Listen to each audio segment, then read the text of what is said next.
Prepare to have your health questions answered here on Safe, Effective Natural Solutions with Dr. Todd Binkley, owner of Binkley Healing Center in downtown Ventura. Now, here's Dr. Todd.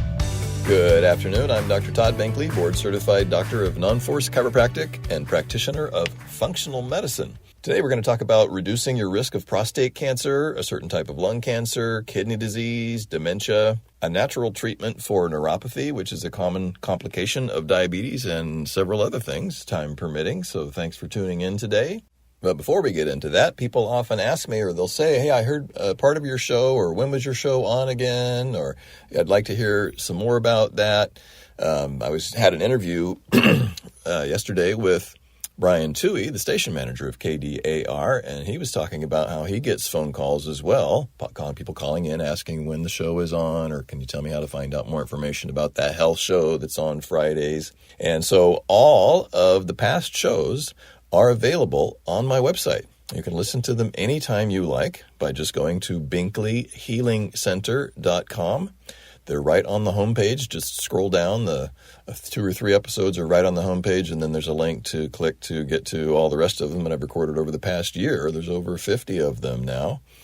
And they're also on Apple Podcasts, so the little purple app on your iPhone, if you use that. They're also on Spotify and YouTube. Just search for my name, Dr. Todd Binkley, and the name of the show, Safe, Effective Natural Solutions. And you can get past episodes of this on Apple Podcasts, Spotify, YouTube, or you can just go to my website, binkleyhealingcenter.com. And I love questions. If you have questions about any health concern or health concern of a family member of yours, I hope everyone had a wonderful Thanksgiving dinner yesterday. And if somebody that you know and love and are concerned about, if you have a question about them, please email me. Email is the best way to contact me because it's easy to send documents and easy to read them on a large screen. Like with any doctor's office, the first step is always sending a questionnaire if you do want to come in and get an evaluation. And the initial consultation for functional medicine to identify what tests might be most appropriate for you or help start the process of figuring out an alternative if you're not happy with the care that you're getting for one of the conditions that we talk about on this show. Basically, if you can walk and don't need hospitalization, if you don't have a fever, if you don't obviously have something that requires medical care, then there's a pretty good chance I can help. A way to figure that out for sure is to fill out a 7-page questionnaire and do a consultation. And the initial consultation is $100 per half hour. So it also makes a great gift. It's a great way to get someone you love to come in. If they're reluctant, tell them that you've already paid for it. And it's $100 per half hour. I say that instead of $200 per hour because it usually takes a half hour. If someone has a lot of questions or a lot of conditions that it's hot to talk about, then it might take 45 minutes or an hour. But 80% of the time, at least, it takes about a half an hour. You can also call the office if you want. The landline at the office is 805-641-9000. I encourage people to email instead, though, because it's just easier to reach me that way. And you're going to get voicemail. I'm sorry to say that, but the ringer on my phone is always off. The voicemail on the landline at the office forwards to my cell, and the ringer's always off because I just get too many spam calls. If I'm in the office, I'm with patients, and I have the ringer off, and at other times I have the ringer off all the time unless I'm expecting a call. But I'm happy to talk on the phone to you if you just simply email me and ask me to call you. So happy to do that as well. Another thing that came up when I was chatting with Brian at the radio station the other day is he said he really liked how I often talk about stuff that can be sometimes fairly technical on the show, but break it down in a way that makes it easier to understand. So I hope that's true. That's a pretty high compliment. I like to think that my listeners, you, are people that listen to the show are pretty smart. The ones that have been showing up in the office seem to be fairly well educated about their health and the things that matter most to you. And I think, most people are ready and willing to do a little research on their own if they're concerned about something and they're not getting the results they like. It is important to know where to get good information. There's a lot of misinformation on the internet that can confuse people and sometimes even be dangerous, especially on blogs or social media forums or places where there are no doctors weighing in and commenting on health information. And there are some excellent sources like the Mayo Clinic's website and the Cleveland Clinic's website and PubMed, the National Institutes of Health place where all medical research in America is funded, even research from around the world even. That's where I get a lot of the material for this program. And as always, anything you don't understand or want more information about, send me a question at Dr. Binkley at BinkleyHealingCenter.com. Dr. Binkley at BinkleyHealingCenter.com. And I routinely help people with high blood pressure, high cholesterol, depression, anxiety, restless leg syndrome, just a few of the things that come off the top of my head. Fatigue is a really common thing that people come to me for. These are things that, obviously lots of people are on medication for high blood pressure and high cholesterol, but those medications have side effects. It's important to take medication if you have high blood pressure and can't control it or are not controlling it with natural means, but there are other options available for many people. The medications for cholesterol have a lot of side effects that are best avoided, and there are really, really effective options for lowering your cholesterol and, more importantly, protecting your heart, because that's what really that's about. There's much better ways to control your cholesterol and protect your heart than taking statin drugs. Many natural alternatives for that. I routinely get people to lower their cholesterol 25 or 30 points in a few months with natural options like bergamot, pantethine, niacin are some of the most common things that I use. I've even had people drop their total cholesterol and their LDL bad cholesterol by 50 points or more. So let me know what you're most concerned about, what you're wondering, if there's a safe, effective, natural solution for some condition that you're dealing with. Last week I was talking all about wildfire smoke, how to protect yourself from it, and some of the very important reasons to protect yourself from it. And just yesterday, another article came out about wildfire smoke exposure and dementia. So breathing wildfire smoke can increase the risk of dementia. This is the headline from a study that was just published in JAMA Neurology. And, wildfires are just going to be more and more. They already have become more frequent. Anyone who lives in Southern California knows this or watches the news, and it's only looking like they're going to grow more frequent as time goes on. So we're getting more and more information about the damaging effects of breathing that stuff. So it's really important to protect yourself from it by closing the windows, getting a good HEPA filter so you're breathing clean air at night. And you can also check the air quality. There's a government website called airnow.gov where you can check the air quality index wherever you live. And the number you're looking for, older adults or people with sensitive conditions, lung conditions, diabetes, heart disease, if the air quality index is over 101, they recommend that folks stay inside. For everyone else, if it's over 151, they recommend that you stay inside or wear a mask if you go outside. Or you're better still, if it's really bad, wear a respirator. I talked about that on last week's show as well, so check that out. So this study that was just published in the Journal of the American Medical Association Neurology was led by Joan Casey, an environmental epidemiologist and professor at the University of Washington School of Public Health. And she talked about how wildfire smoke is a mixture of gases and particles, and the most important ones being the fine particulate matter that is smaller than 2.5 microns. 2.5 microns or less, which is smaller than the diameter of a human hair. And these microparticles can get into the lungs and move directly into your bloodstream. They cause inflammation and oxidative stress and even DNA damage in the body.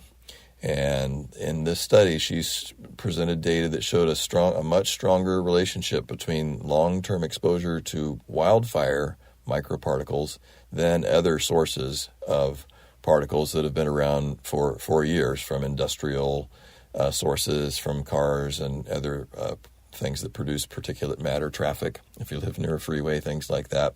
The stuff from wildfires is worse. The organic material that's burning in forests, the things that go up in smoke when a house or cars or electronics burn.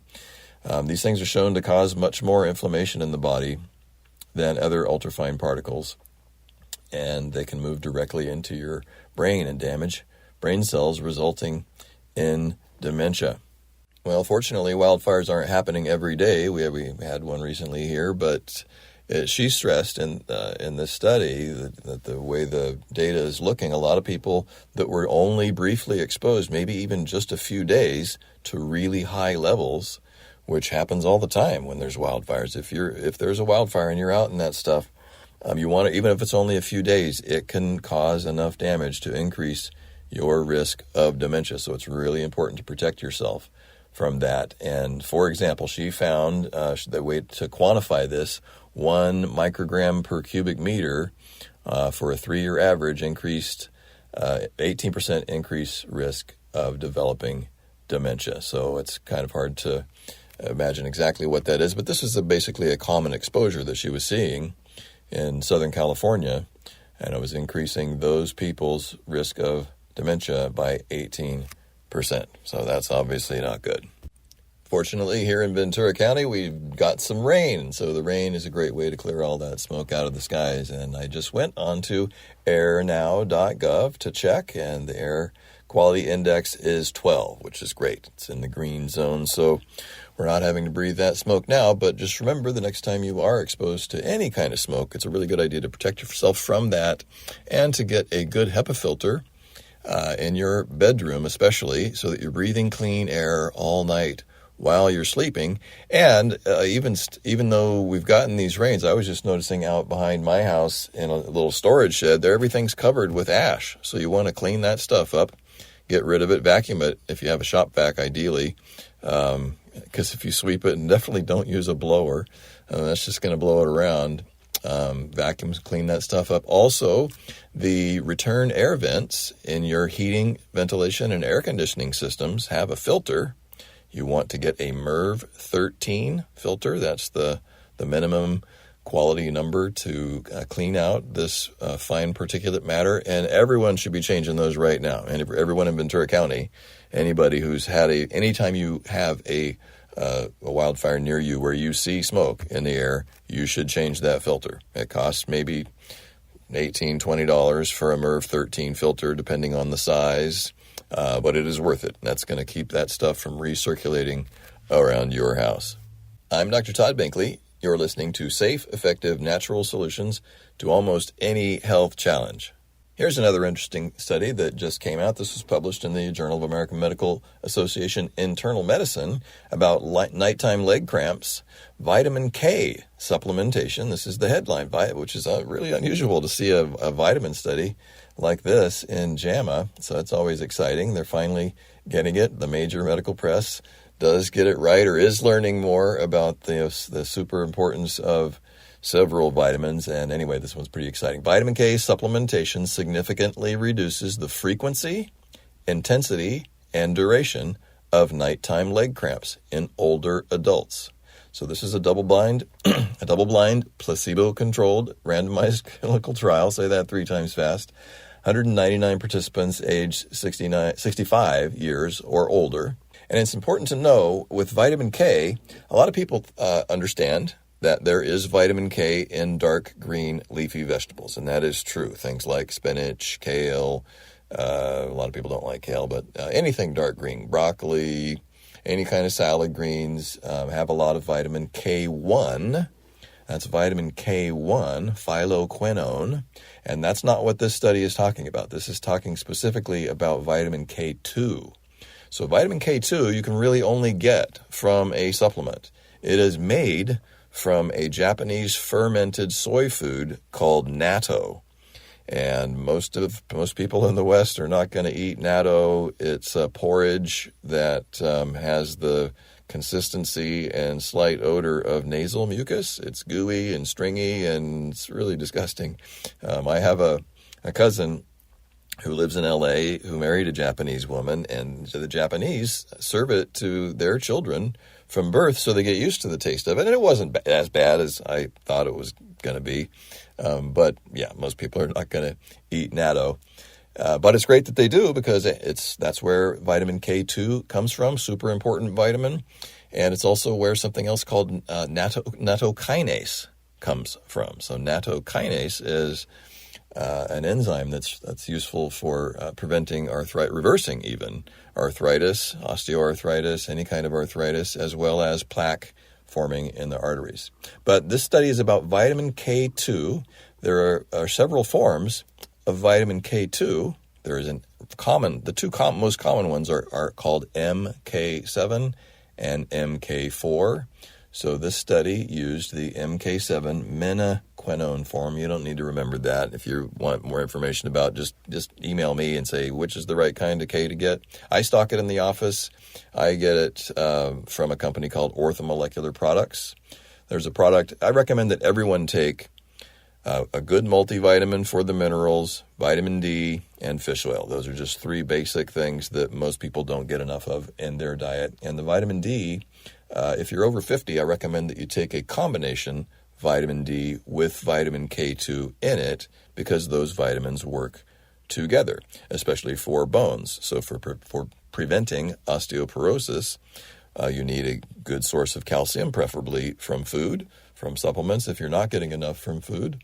And vitamin D keeps good calcium in circulation, and vitamin K2 deposits that calcium in bone. So for people with osteoporosis, often really important to take extra vitamin K2. And the dose used in this study is the same amount I recommend for people with osteoporosis or osteopenia. If you've had one of those bone density scans and been told that you have osteoporosis or the earlier form osteopenia, can often definitely stop it and often reverse it by getting adequate amounts of good quality absorbable calcium, vitamin D, and vitamin K2. And the one I use is this MK7 form in a product called K-Force. Has the standard adult dose of vitamin D, 5,000 units of vitamin D, and 180 micrograms of K2. So that's important, 180 micrograms of K2. That's 4 times the amount that's in most multivitamins. If they a good multivitamin, if it has any K2 in it, will usually have something closer to 45 or 50 milligrams. 45 is typical. And some have 90 and some have 180. So those are common doses. So for this study about nighttime leg cramps, they used 180 micrograms of vitamin K2, menaquinone 7, and it significantly reduced the frequency, how often, the intensity, and the duration, how long they lasted, of nighttime leg cramps in older adults. So that's pretty exciting. That's the first time I've ever seen a study that showed that. There are so many benefits to vitamin K, especially the K2 form, that it's starting to become the next vitamin D, because vitamin D has myriad effects on almost every part of the body, not just bones.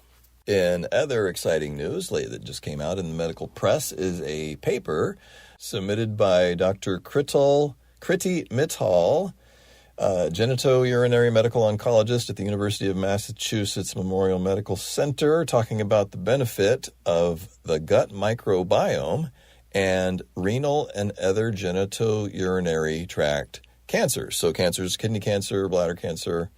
And this came about because one of the most common treatments for these types of cancers is something called checkpoint inhibitors, which help facilitate normal immune system function. And it's a type of immunotherapy.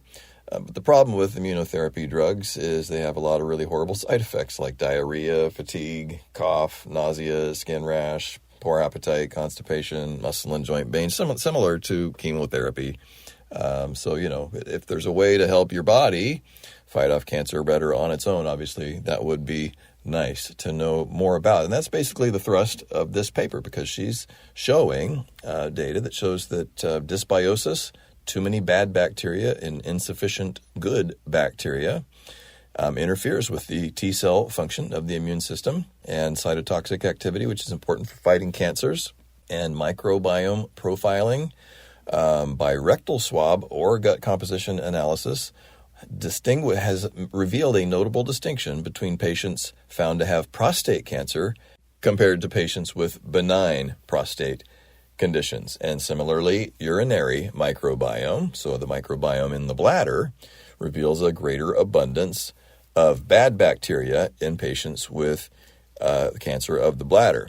So interventions include probiotic supplementation, dietary modifications to get more prebiotics. So it's important often in a situation like this if you have any immune system compromise, especially if you have any kind of cancer, but obviously much more important to prevent and reduce your risk of getting cancer in the first place and keep your immune system strong is pay attention to your gut. So anytime somebody has any gut conditions when they come to see me, I'll often recommend that we do a stool test to check and see, do you have sufficient good bacteria in your gut? Do you have an overabundance of bad bacteria in the gut? If you have any digestive symptoms that have been going on for years, gas, bloating, constipation, diarrhea, that nothing is ever helping, then there's a very good chance that you have dysbiosis in the gut. And dysbiosis, like dysfunction, just means that you have too many bad bacteria and or not enough good bacteria in your gut, or both. And there is, so the gut is the microbiome that we hear about the most. It's the most important one, but there is a microbiome in every cavity of your body. There's a normal flora of bacteria in your urinary bladder, in the mouth, and basically any opening in the genitalia, especially women. So these are all things that have a tremendous amount of research going on about them. And this article was pointing up the difference between you can identify weaknesses and more cancer prevalence in people with insufficient good bacteria. So she's recommending more studies on this. So that's exciting. Hopefully we'll hear more about that as time goes by, and they can identify they have identified an abundance of these certain bad bacteria in patients with certain types of cancer. And they're treating them with probiotic supplements, dietary modifications like I was talking about to get more prebiotics. Prebiotics are types of fiber that your good bacteria feed on, and it helps produce a larger prevalence of the good bacteria that you need to keep your immune system strong. And then in critical conditions, they often use fecal microbiota transplants. So that's not very exciting to think about. It is actually very effective. There's a lot of data on it for certain things. Still better than doing the chemotherapy and immunotherapies because of the lack of side effects. Anyway, it's exciting to know that the medical press is discovering more and more data about how to support and the importance of supporting a healthy microbiome in your gut to reduce, in this case, to reduce your risk of urinary bladder cancers, prostate cancers, and kidney cancer. But the real takeaway from this is just the importance of everyone maintaining a good, healthy microbiome in their gut. I had a woman in her 70s earlier this year who I ran a stool test on because she was having severe diarrhea and just nothing was helping. It had been going on for weeks before I asked her, why didn't you come in earlier? She had been suffering for a long time and nothing was helping. She had been to her regular doctor and they actually did a stool test, couldn't really get any useful information from it. So anyway, I did a good stool test, costs about $400 or $500, at least $400 usually, and requires collecting a sample over 3 days. And I was expecting to have a really bad overabundance of some bad bacteria in her gut because she had recently traveled to Asia, to Thailand, I believe it was, and she was concerned that she might have eaten some bad food. She got sick, when she'd eaten something there. And so, it wasn't, there was a lot of reason to expect that she may have gotten something that way. But it turned out that the real problem with her was just insufficient good bacteria. She was getting sick over and over and over again because she just lacked sufficient good bacteria. And when we gave her some supplements, some prebiotics to build up her natural good bacteria and some probiotics to take care of the burden until the good guys could get their reinforcements built up, completely eliminated that problem for her. And I saw her recently and she's doing great now. Looks like we're about out of time. Have a fantastic rest of your Thanksgiving weekend, everybody. Please tune in next Friday right here at 2 p.m. I look forward to the privilege of speaking with you then. You've been listening to Safe, Effective Natural Solutions with Dr. Todd Binkley. If you have a health question you want discussed on the show, email your health questions to Dr. Binkley at BinkleyHealingCenter.com. Take advantage of this opportunity to ask questions for yourself and for your loved ones, because our health matters.